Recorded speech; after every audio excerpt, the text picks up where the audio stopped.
Konnichiwa everyone, it's Dan from JaDan.co.uk and today I'm talking about teaching English in Japan.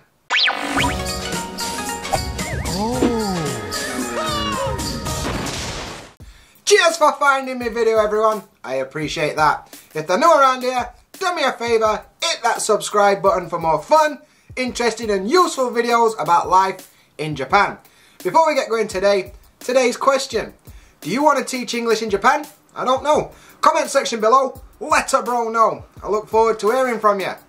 Right then, today we're talking about teaching English in Japan, but more specifically, different kinds of teaching jobs you can do here in Japan. There's no such thing as just one teaching job. I'm a teacher in Japan. Nah, there's different kinds, and two main kinds are Eikaiwa teaching and ALT teaching. So that's what we're talking about today. I should probably tell you a bit about me. So I've been in Japan for 3 years and I've been teaching for 3 years. 2 of them years I was teaching in Eikaiwas, living that Eikaiwa life, and 1 of them years I was working in a junior high school as an ALT. So I've got experiences in both fields. I've dipped my toe in 2 lakes, I've been on both sides of the fence, and I'm going to share my experiences with you. So, as I said, there's 2 main types of English teaching jobs, Eikaiwa and ALT. And if you don't know what they are, don't worry, I'm going to tell you now. So, first up we've got Eikaiwa, which basically translates as like conversation school. And it's not a school as such. There's like, you don't wear a uniform or all. It's just like a business. And basically it's open to anyone that's got money, because you need to pay for lessons and that. And usually it's in a little office somewhere, and they're all over the country. They're basically like chain store English schools. There's a few main brands. You've got like your ECC, Gaba, Nova, Aeon. Like there's a few, and they're everywhere. They're all over Japan. On the other side of that coin, you've got the ALT, and ALT stands for Assistant Language Teacher, and that basically involves going to a real school, like an elementary school, junior high school, or high school in Japan, and dealing with real school kids that do have to wear uniforms. It's a bit weird. And basically, you'll do that through a dispatch company or like a program. Main one is Jet program, which is super famous. There's also Interac and Borderlink and a few other like dispatch companies that you can get a job to work in actual schools. If you're watching this video, chances are you're just like me. Once upon a time I was sat at home like, oh, I do fancy a bit of Japan, you know. I do fancy going to work in Japan for a bit. And I didn't know much about it, so I had a bit of a Google and tried to find out as much information as I could. But luckily for you, I'm here today to give that information. So we'll have a bit of a chat about the differences between both, and then at the end I'll let you know like an overview and my feelings about it, and then hopefully you can get on that road to working in Japan. Right then, first thing, let me just put it out there because I always get asked this, and yes, you're probably going to need a degree to get one of these jobs. I know it sucks, but you don't really need a degree for the job.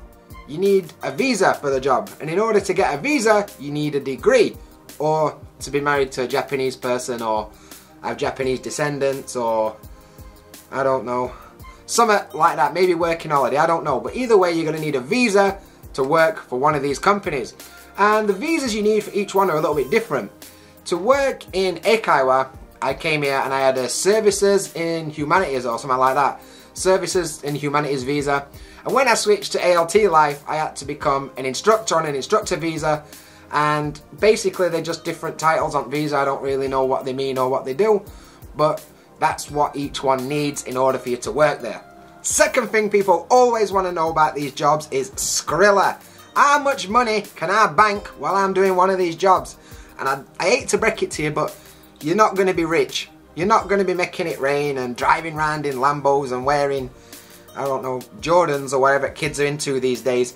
But you'll make enough money to get by, and you'll be able to eat something that's not a cup noodle every now and then. So it's not terrible. Average around Osaka where I am for Eikaiwa is probably about between 230 and 250,000 yen. 250,000 yen is about 1.7 grand pounds. 1,700 quid a month, which is, it's not bad, let's be right, it's alright. ALT is the lower end of that, it's about 230,000, which is alright. The difference is in Eikaiwa you've got a chance to work overtime, and you know, you can earn extra money doing that. You can probably get up to more like 2 grand a month, like 300,000 yen. But to be honest, ALT is like set. It's the same money every month except for certain months where it's a bit less, which I'll explain later. And Eikaiwa, it totally depends on a lot of things, like what contract you're on, what lessons you actually get to teach that week, because it's not a fixed schedule. So some lessons are worth more than others, and you'll see it fluctuate quite a lot. And both of these jobs often include like travel as well. So if you have to travel to your school or your schools, you'll often get that money straight back in your paycheck anyway. So it's not a bad living, but it's not like being a baller. Another important aspect of these jobs to think about is working hours. Like how long you're going to be working and on what days. And if you're an ALT, it's pretty easy. You're working in a regular school, so you'll be working Monday to Friday. And most of the time you'll be working from 8:15 to about 4:30 or something like that. And it's not Dolly Parton, but it's still Monday to Friday, which is cool if you're into that thing. 99% of your time you'll be doing that. Occasionally you'll have to do, I don't know, like training or an event or something like that that's slightly outside them times, but most of the time you're going to be there Monday to Friday in daytime. Eikaiwas don't have that luxury. Basically, if you're working in an Eikaiwa, you're working when other people aren't working. So you'll be working a lot of evenings, you'll be working every weekend, and some public holidays too. Operating hours are usually between 10 and 10, so you expect to be working somewhere in that. And basically you're there on a needs must, like whatever the demand is, that's where you're going to be. So if you don't like getting up in the morning, that's cool. If you enjoy having Monday and Thursday off every week, that's cool. As important as working hours are, not working is also equally important. You're going to need to think about holiday days or vacay days if you're American. And basically both jobs, you're going to get big national holidays. You know, you're going to get Golden Week, you're going to get Obon, you're going to get New Year. You're going to get them in both. But in Eikaiwas, you'll also get 10 paid vacation days that you can kind of take as and when you want. So that's kind of cool, I guess. And they're paid most of the time. You have to accrue them and company get to say yes or no, but they're there. Whereas an ALT, you're going to get public holidays, like regular bank holiday days. And you're also going to get school holidays, you know, like summer holidays and that. Problem with that is, in like New Year and summer holiday, when you get longer vacations, usually your pay is reduced to about 60% in them months. So that's something you need to think about. Both jobs, you're going to get 2 days off a week. I mean, ALTs, you're going to get weekends off. If you're in Eikaiwa life, chances are you're going to get 2 days off in week. If you're lucky, they'll be together.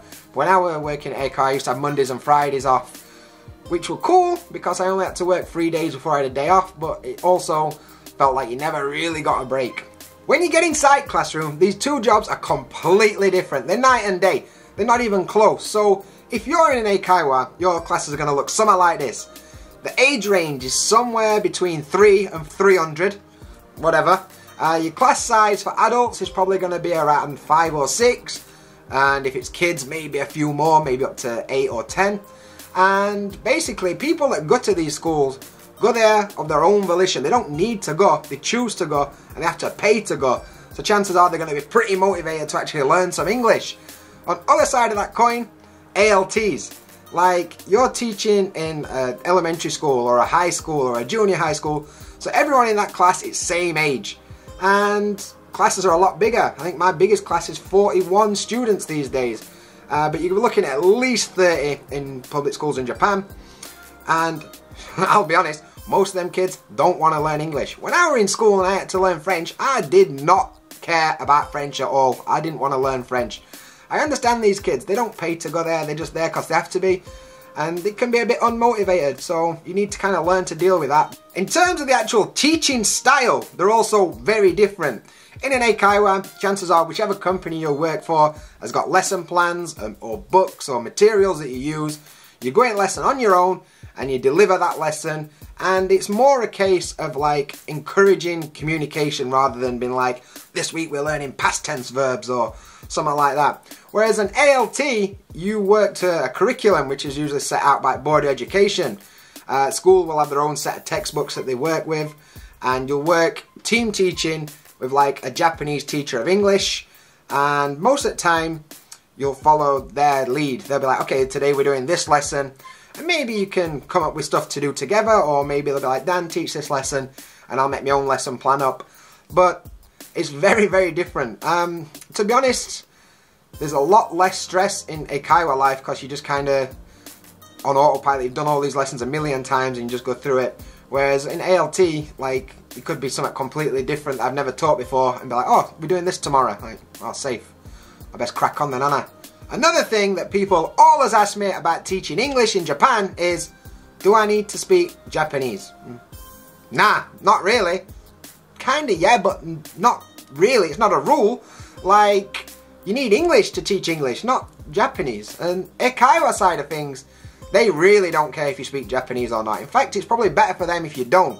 Most of the staff that work in branches will speak a bit of English, or your manager and that will be able to speak English, and students are there to learn English, so they want to hear English. So when I worked in Eikaiwas, I was forbidden from using Japanese in classroom, which I didn't really follow, but you know, I weren't supposed to speak Japanese, and so if you don't speak Japanese, maybe that's a plus for them, I don't really know.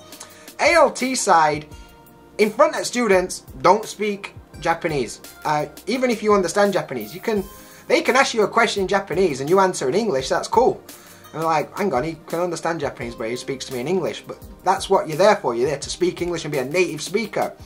In staff room though, if you can speak Japanese, that's going to help you a lot. If you're dealing with other teachers and, you know, like vice principal and day-to-day stuff that isn't actually in a classroom, in that situation, being able to speak Japanese is cool. And I'll just be honest, if you want to work and live in Japan, learn Japanese. It's going to make your life a lot easier. It's an hard language, but just get on with it. Because you can survive, but you can't thrive without Japanese, I guess. That's a good phrase. I should copyright that. I'm going to do that. No, I'm not.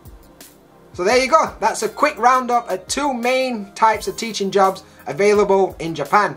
Both of these jobs are usually available to people overseas and they're always recruiting, so if you really, really want to teach English in Japan, one of these 2 is probably going to be your best bet. I'll be honest, it's probably not a career. Once you get here, you can look onto other things, but if you really want to get here, these jobs are awesome. They'll get you indoor. And, you know, they'll help you with a visa. Both of these jobs will usually help with things like accommodation and stuff like that too. So if you really want to get here, these are probably a good bet. In my experience, I prefer ALT life, to be honest. It's a bit more relaxed. I actually get free lessons where I can spend a bit of time studying Japanese. When you're in an Eikaiwa, time is money, and you're earning that money all day. When you're in a school, you've got a bit more free time to plan lessons or do other stuff like start English boards and this kind of stuff. I enjoy having evening and weekends free nowadays. But both are cool. Like, I wouldn't discourage either. So, I don't know. It is what it is. It's a means to an end. They're not really careers, but if you want to get here, give them a go. That's it for today's video. Thanks for watching. If you enjoyed it, there's plenty more where that came from, so do me a favour and hit that subscribe button. While you're at it, bang a thumbs up on this video, because that's what cool kids do.